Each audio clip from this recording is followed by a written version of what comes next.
Good morning, and welcome to the Motivational Devotional, where we are merging motivation and spirituality to create a daily dose of confident positivity. I hope that this morning's podcast will help you to be more spiritually and positively motivated so that you can transform your day. When I was in junior high, the church my father pastored did a big campaign for a crop walk for the Church World Service Church Rural Overseas program. Back in the 70s, people were new to the idea of someone collecting pledges for each mile they would walk. We walked 20 miles through rural Texas in October and raised several $100s that we sent to help feed hungry people.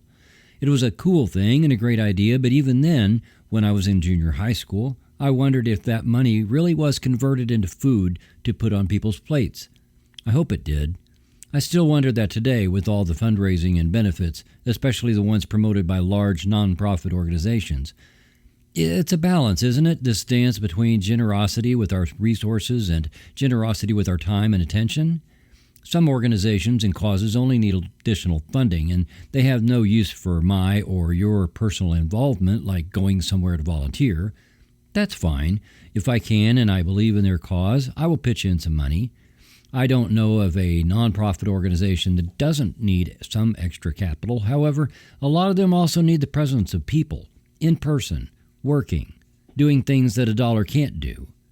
Along with that, we flex our compassion muscles when we are physically involved and not just financially involved. The risk we run with only tossing our dollars at a cause is that it leads to the idea that one can pull out a checkbook or a wallet, hand over some paper, and then turn away from the problem. We use our means to pay other people to deal with the compassion. People often think of compassion in terms of dollars and cents. People want us to support a cause, so they ask us to send money. Ads on TV ask for our money.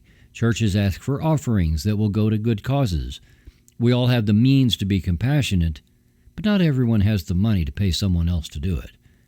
As I write this, I have on the floor next to my feet a sleeping husky. She slipped out of my backyard today and almost immediately zipped down the hill I live on and crossed a 4-lane highway heading into a huge shopping area that at the time had at least 1,000 cars in it. By the time I realized she was gone, a neighbor across the street was coming up the hill and said her husband saw her running down the hill and got in the car to try to catch her. Fast forward a whole lot of weeping and gnashing of teeth later, someone had found her, picked her up to keep her safe, and was watching social media with plans to have her scanned for a chip tomorrow if no one was actively looking for her. We connected a very happy dog dad who got his baby back with his very happy husky girl who came home. I share that story to say that a good many people share my posts with other people because of their compassionate hearts. The lady who found her just wanted to have her somehow get back home because of her compassionate heart.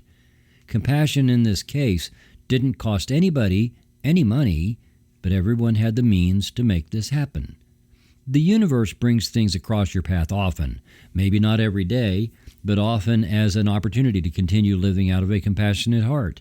As we continue with relentless intent toward living out our dreams, I think it would be very sad indeed if we achieved most of our goals only to find that we don't recognize the person celebrating them. I don't want to be a dispassionate person who sacrificed character, compassion, and empathy just to make things happen. I strongly believe that we become people of means by developing a variety of different types of means. I don't want to pass up an opportunity to help someone in need just because I think, oh, well, I don't have the money to help that person, so I will just ignore this. Sometimes your act of compassion might be to just share a Facebook post. That's what happened for me today. If they hadn't, I would still be worried about my dog. Don't underestimate the power of what you might think is modest means. The cost of compassion is the practice, not just money, and we all have the means to do that. If you walk past a person who is struggling to pick up something from the floor and you have the means to do it for them, isn't that practicing compassion? What will come across your path today that you will have the means to do something about? Will you turn a cold shoulder, or will you practice real compassion? If you will practice it, love will be real, and you will make a difference, and you will know that all of creation is conspiring in your favor. Trust that the universe has your back while you work to have someone else's. Benjamin Franklin once wrote, "I am for doing good to the poor, but I differ in opinion about the means.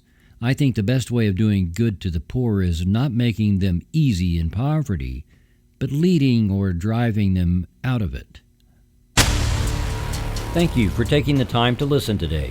Please help keep this podcast going by following the Motivational Devotional Facebook page, following @Threefold-Way Radio on Twitter, and sharing the written format of today's message from motivational-devotional.com on your social media.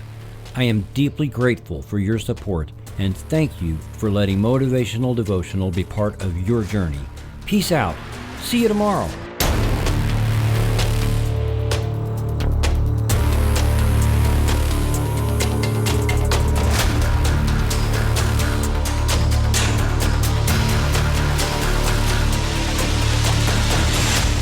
Motivational Devotional is a production of Threefold Way Radio, LLC.